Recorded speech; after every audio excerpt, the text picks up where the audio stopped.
Hello, everybody, and welcome to the Change Book International podcast. Happy Monday to everybody. And as you know, on Mondays, I come here every week with one of our amazing authors from the Change Book.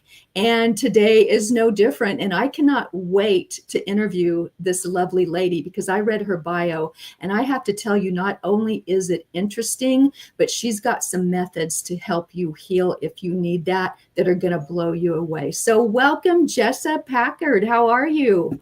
Hi, good morning. I am good. Thank you so much for having me. Oh, I'm so excited. And you know, one of the things that I like to ask our authors is how did you and why did you pick the Change Book? You know what? That's interesting. They found me and I thought about it for a little bit because I have learned based off of everything that I've gone through. I used to be one who would just make instant, quick decisions, right? Because we live in a culture that is quick, right? And so I used to buy into that. And so when I got reached out by the Change, I really decided to think about it, process it. And something that is really important to me is we live in a world. And so basically who I am, I'm Jessa Packard. I'm a trauma-informed coach and I specialize in attachment theory. I help people regulate their nervous system so that they can actually make forward movement and progress in their life, whether it's with work or relationships. I really do focus on relationships, but so many of us have had really painful relationship dynamics. And what happens is we either come out of those relationships and feel this sense of I'm not enough subconsciously, or maybe they're conscious about it, depending on how much their work they've done, or they feel broken and they feel like, what is wrong with me? Then they'll turn around and get into another relationship because we are humans and we're meant to be together and connected, but none of us have been given a tool book on how to even have good relationships. So then a lot of times we screw it up, right? That's so true. Yeah. And I just, honestly, quite frankly, because of my situation, I felt this through and through. And then when I started doing my coaching, I noticed I started seeing the patterns everywhere. People wanting something, but not knowing how to do it, sabotaging or getting angry, disconnection, and just a lot of pain, masked with perfectionism, masked with happiness. And it was just really heartbreaking to see because I felt like we as a people need the tools because we crave it. We just don't have them. So when I decided to say yes to the Change Book, it was just one other tool that I felt even if this can help one person, then it's worth it. Oh, I love that. I love that we are here to help other people. And, you know, we just had a very brief conversation right before we started this live about how my trauma got stuck in our hips. And you just said something that was a huge epiphany for me, is that you said the word moving forward. Well, what do hips do? Hips move you forward. And mine were not able to do that.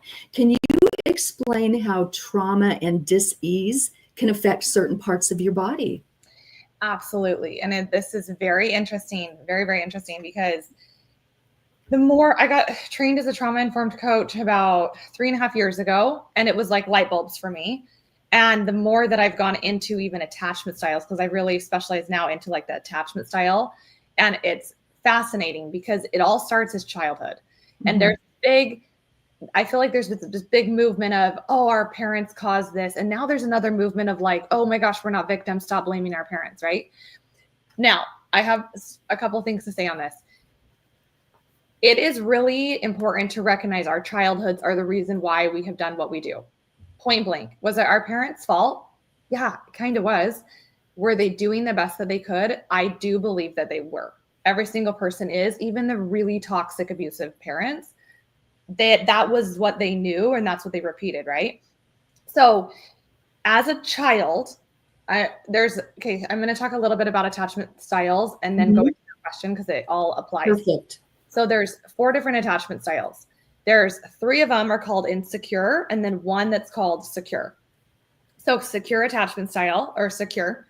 Then there's, I'm going to flip you off. So then go ahead. I've had it before. I can take it. I've never actually done that in my life, so I'm not going to start here. So anxiously preoccupied. Then there's fearful avoidant and fearful dismissive. Okay. All 3 of those are stemmed in essentially trauma that happened as a child.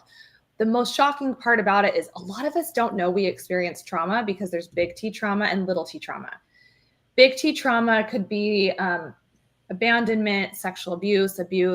Little T trauma could just have been you constantly saw your parents fighting and you had to go within a room because you were too scared. But what that does in your nervous system is it starts to wire in. Your nervous system is essentially like roots within your body. Now, it starts to wire in this, oh my goodness, I'm not safe in love. That's not safe, right?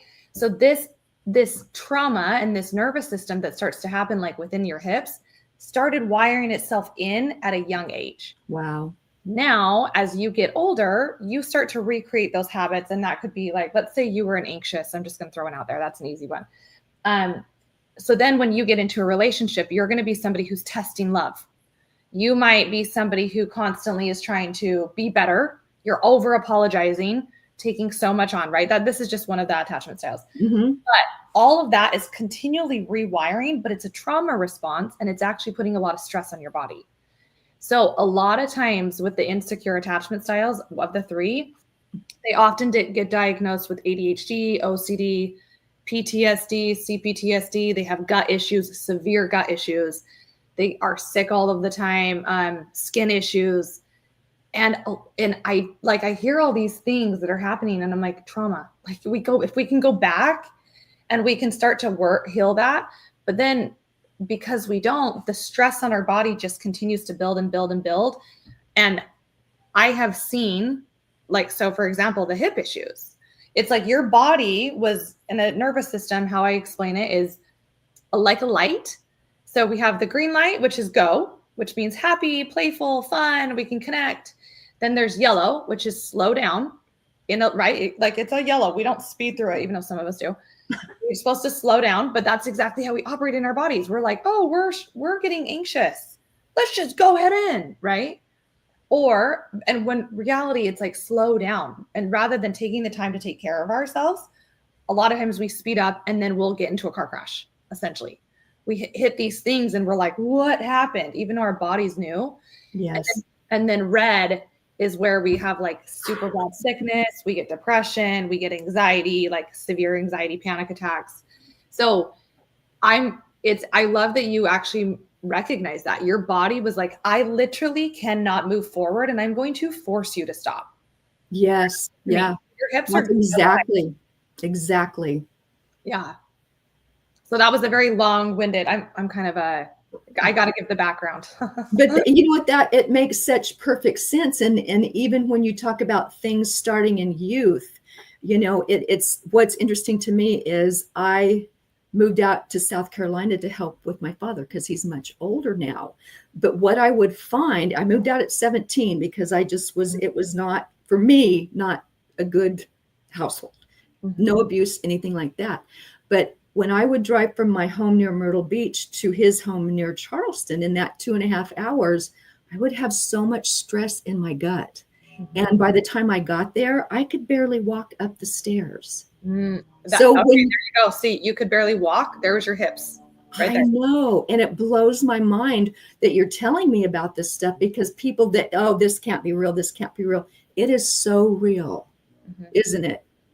100%. It's so literally so there's your yellow. It's like, I can't physically walk. And you're thinking, no, I'm crazy. People are like, you're crazy. Walk. What are you doing? This is all in your head, which is why I think I've been in the mindset world. I actually initially got trained by Tony Robbins for life coaching back in 2019. Oh, wow. And I did it for all the wrong reasons because I thought I could fix my marriage. I couldn't figure out, right? I think that's kind of why a lot of us start in what we do. And so I've been in this world for a very long time. And I think that there are some really, now that I'm in the more the science-based and brain body connection of like nervous system, there are some things that we say that are so dysfunctional and so damaging to people who have trauma, which I think a lot of us do. And there's all levels, right? Like anxiety, some people can have little anxiety, some people can have panic attacks, right? Like there's all different levels. But there are things that we say to people that I think are really damaging. And so, like, for example, people are like, what are you doing? Well, you're just now learning to not trust yourself. And ultimately, that's the biggest thing we can do, is learn to trust ourselves and what our bodies, because we're all different, we're all made different. And even I hear this all the time, and I wish I could have a video go viral. I haven't actually made this video, but so I have to make it. But I hear all the time, like, people go, well, we like, we're sisters. We had raised in the same household. We obviously have the same parents, like good upbringing. And I tell them, I'm like, no, you weren't raised in the same house, and you weren't even raised by the same parents. Because if you think about it, I don't know if you have children, but if you think about it, the difference between child number 1 and child number 2, let's say you had no job, the first kid. Let's say your marriage was really stressful, and let's say you were dealing with depression. Now, this child, unrelated to what they bring in themselves inherently, just who they are, now already experiences a different parent than child number 2 if they have a really good job, your spouse are getting along, because your capacity to be able to handle that child is completely different. And then also, this child might be more needy, which you might be able to be more attuned to. Like, there's so many things. So I hear all these things on social media, and I'm like, yeah, that just makes us feel bad or broken about ourselves, rather than giving ourselves grace and like this love and trust that we need within ourselves, which none of us have ever been taught how to do. No, exactly. And, I learned that on my own, when I went through my whole healing process. And to be honest with you, I didn't know loving yourself was a thing. I really didn't. No one told me I could love myself. I loved my parents, I loved my kids. I loved my dog, but it never dawned on me to love myself. And I think that's really common, don't you? 100%. Well, and even it's interesting because even like, so oftentimes, because you said your parent, your family, which you're like, there's no abuse. That's a lot of like I said, I think all parents did the very best that they could because they all wanted to do better than their parents. Right. Yeah. Like, I'm going to screw up in so many areas, and I'm sure my kids are going to, I hope that they get into therapy to work through what I caused. Right. And it's accidental. But even that, it's what we teach our child is our own version and our own capacity to love. And if the people who are doing the inner work have a higher capacity to be able to love them, and then they're going to learn that. But even if you don't teach a child to say like, hey, how do you feel about yourself? Or are you proud of yourself? Then if we're just constantly being like, I'm so proud of you, I'm so proud of you, their version of love is validation. And that actually isn't love. Wow. That's an epiphany as well. Right. So I was like, yes, to answer your question, I just don't think, I don't really know why the school systems are talking about biology and not financial awareness and mental health and things like that. The things that actually are going to make us be better employees, better all the areas. But yeah, because I think that this is the stuff that I think is so crucial.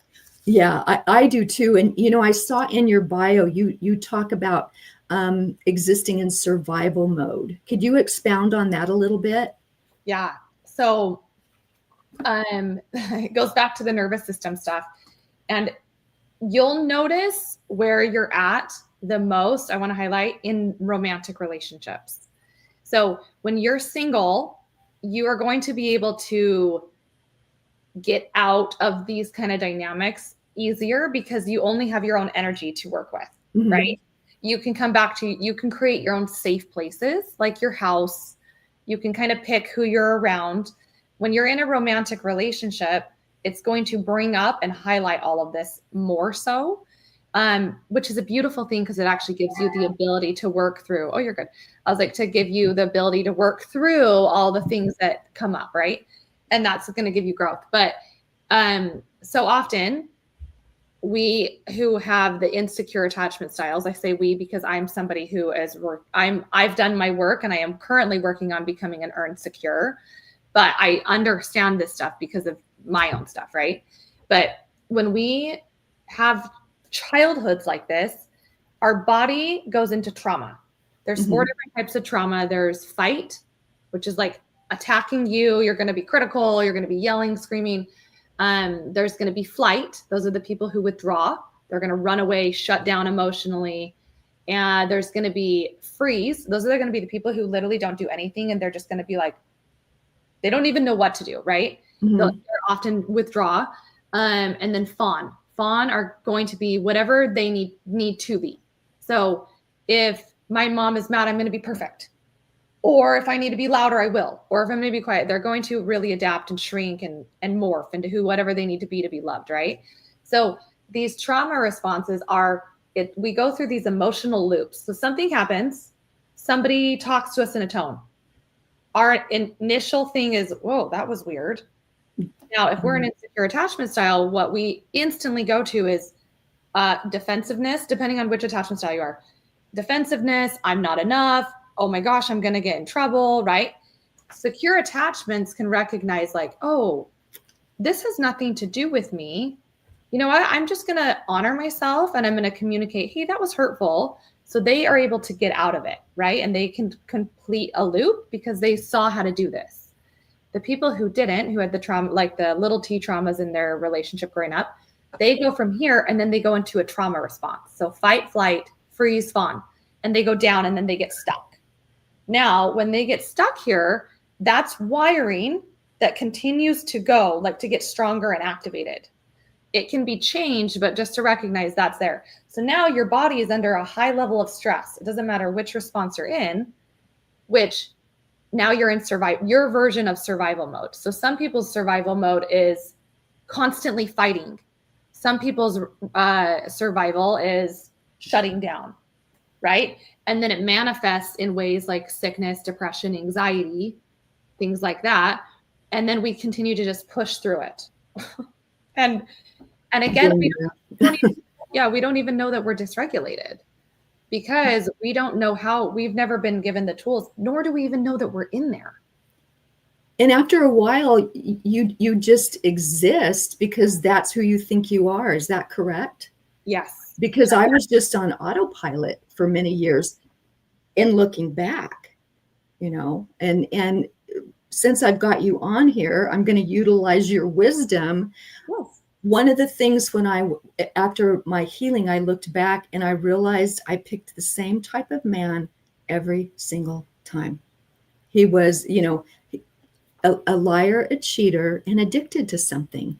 And it was interesting because I saw my dad in many of those cases. Is that common? Very, very common. So this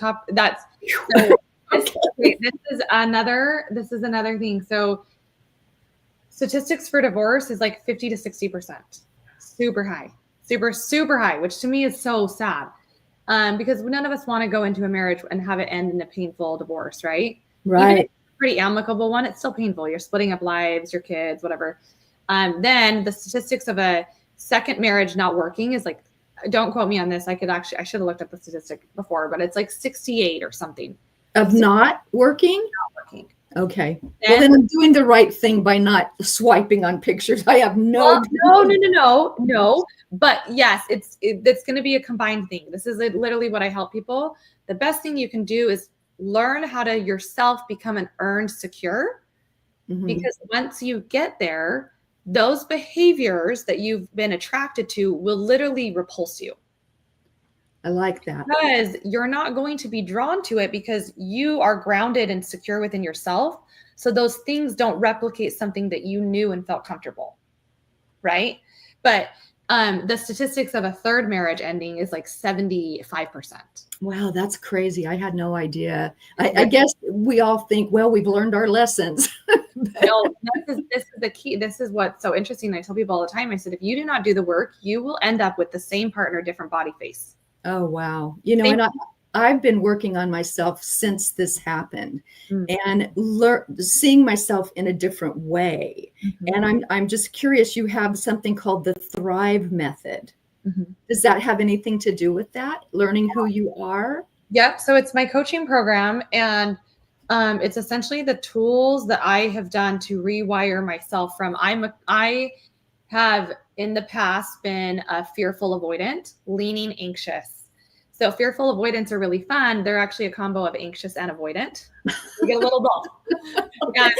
Kind of a double, your pleasure type thing. Yes. Okay. So what that is they really crave connection, anxious, but then they're really scared of it because love hurts and it's always left them. So inherently, they believe that they typically, anxious and fearful avoidant, leaning anxious tend to have partners that will cheat, addicts, because they want to essentially save them and they will morph into whatever they need to be in order for somebody to stay.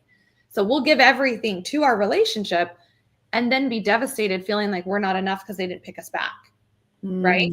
And then what happens is that erodes your self-worth, where a secure attachment style, and this is not a shaming thing. When I learned about the attachment styles, when I deep dove and I was like reading research studies upon research studies and comparing like data and all of this stuff, it was the first time in my life that I finally felt not broken, because I felt like, and this is after me doing trauma-informed coaching, but it was the first time that I was like, oh my gosh, there are so many other people who struggle with the same things I do.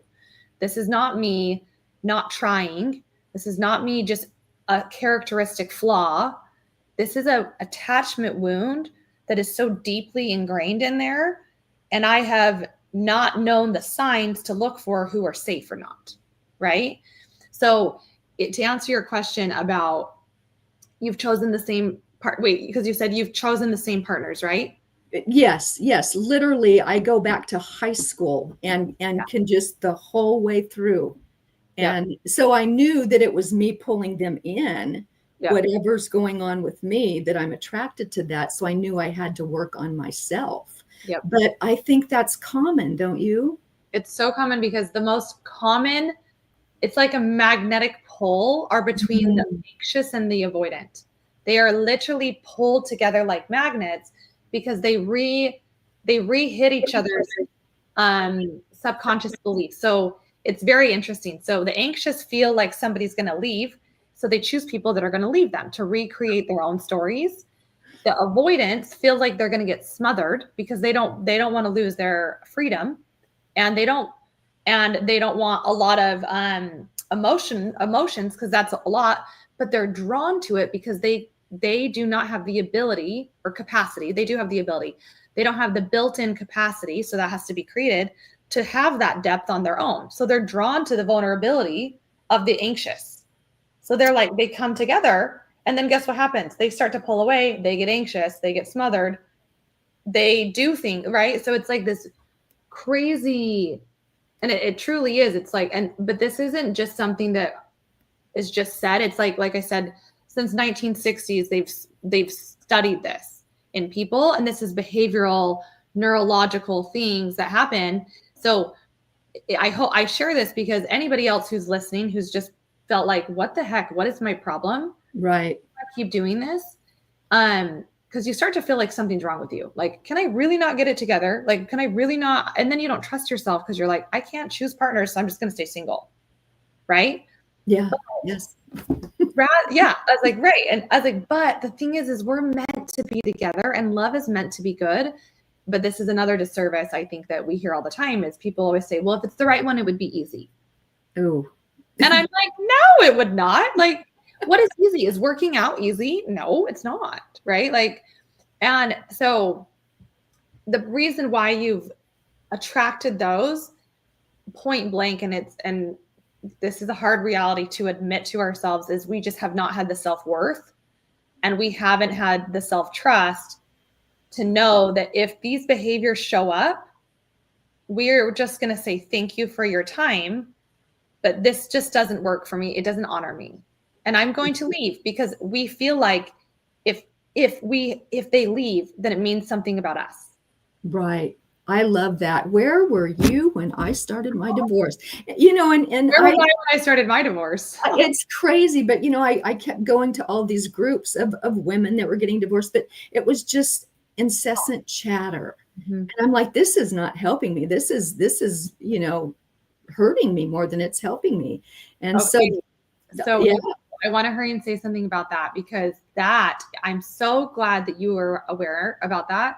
a lot of times, because it's how we speak is so powerful. The words that we speak are literal. They're like spells, right? Absolutely. That's why it's, spelling. Absolutely. Yes. So there is such a difference between constantly talking that actually re-traumatizes us, because our body, our brains neurologically do not know the difference between a story that we're telling it and the story that's right in front of our face. So when we talk about our stories all the time and the things that happen, our bodies feel like it's currently happening, and it's rewiring that into us. And typically that story comes with pain, fear, or anxiety, right?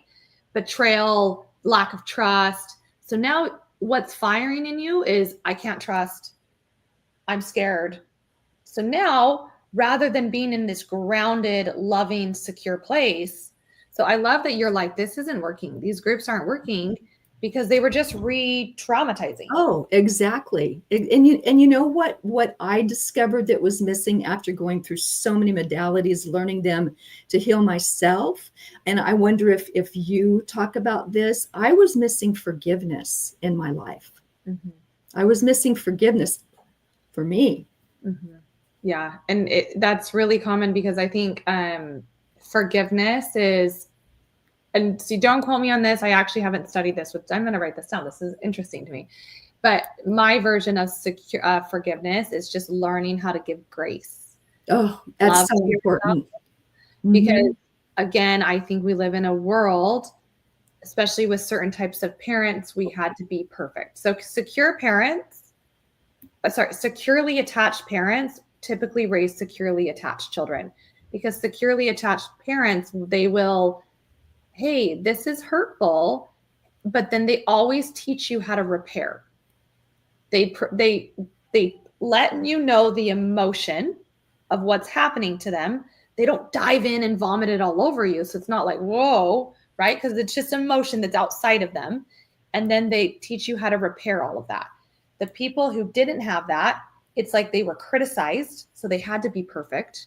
There wasn't a lot of space for them or their emotions. It's like, don't cry, don't do this, don't do that, right? And it's like, well, no, that's actually being a human, right? Right. Emotions, yes. We lived in this space of not knowing how to give ourselves grace when we made mistakes, which is exactly what we're going to do until we're 100 years old and dead. Like, that's the only way we learn. Right. That's the only way we learn. And we look at it and say, oops, that didn't work. I'm going to move to something else. And that's the difference of grace and forgiveness rather than shame. And that's like a huge indicator of secure and insecure. So these people recognize, well, let's say you've done these people insecure.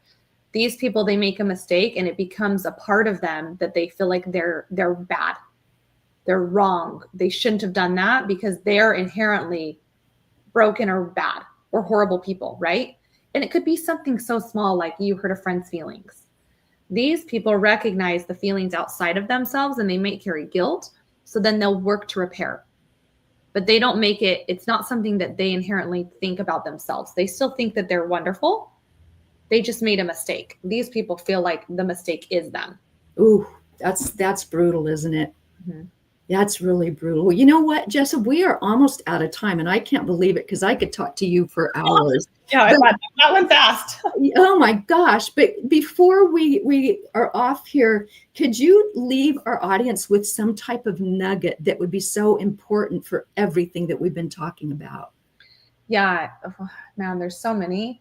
I know. This is such an important topic. Well, if anybody is looking to know more, the biggest thing that you are going to do to create movement in your life is not to, like, even morning affirmations. So people always say, like, look in the mirror, just say, I'm a millionaire, I'm this, right? However, the hard part about this is if your body doesn't believe it, it's going to reject it. Right. Every time. Yep. And the reason why is because your body doesn't feel safe to believe it. So I emphasize this so much. Getting in safe environments, emotionally safe environments, is so important. If anybody is wanting to know what that is, I am going to do a free masterclass, and I want you to Jessa Packard on TikTok or Instagram. I just started my accounts, but just DM me Safe Circle and I'll send you like the masterclass. But something that I want you to do is anytime you're feeling at all anxious, you're feeling like your stomach is starting to churn, whatever it is, there's a simple practice. There's 2 things I'm going to have you teach. So do breath work. Mm-hmm. And the key to it is I call it the 4-5-6 method. It's breathe in for 4, hold for 5, breathe out slowly for 6. Okay. And do that 3 or 4 times. That's going to get your brain shifted into a different part. It's going to get you out of your trauma response back into your ability to just be calm and think. Okay.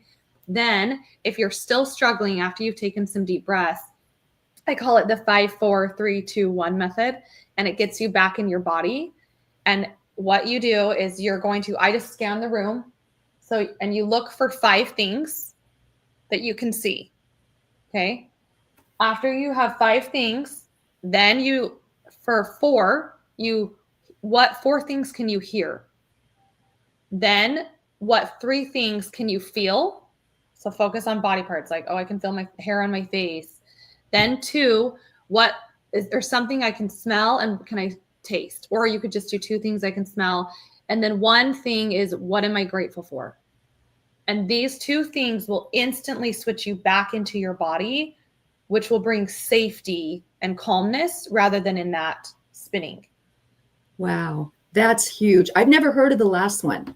And I love that. I love that because the whole thing is we need to rewire our brains. Mm-hmm. That's so important. Well, for our audience out there, I have about 4 or 5 links for you, Jessa.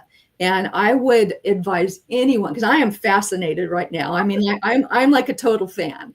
But anyway, I would, there's a lot going on in our world, and a lot of people do feel unsafe right now. I would highly advise you to get a hold of Jessa. I mean, there's so much, not just wisdom, but common sense too in this. And so I am so grateful you agreed to come on today. Well, thank you for having me. I was like, if there's ever anything else, like I have tons of tools. So I am so grateful to be here and help. I hope it helped. Like I said, even 1 person, I'm like, that's worth it. Well, that would be me. That would be me. I think it's 1 person helps now. The abilities that you change, it's just like these beautiful dominoes of goodness. Oh, that's wonderful. Well, thank you for being just an intriguing guest today. I've loved everything you said. Thank you for agreeing to come on, and I'm sure we'll talk soon. Yay, Thanks, everyone. Bye, everyone.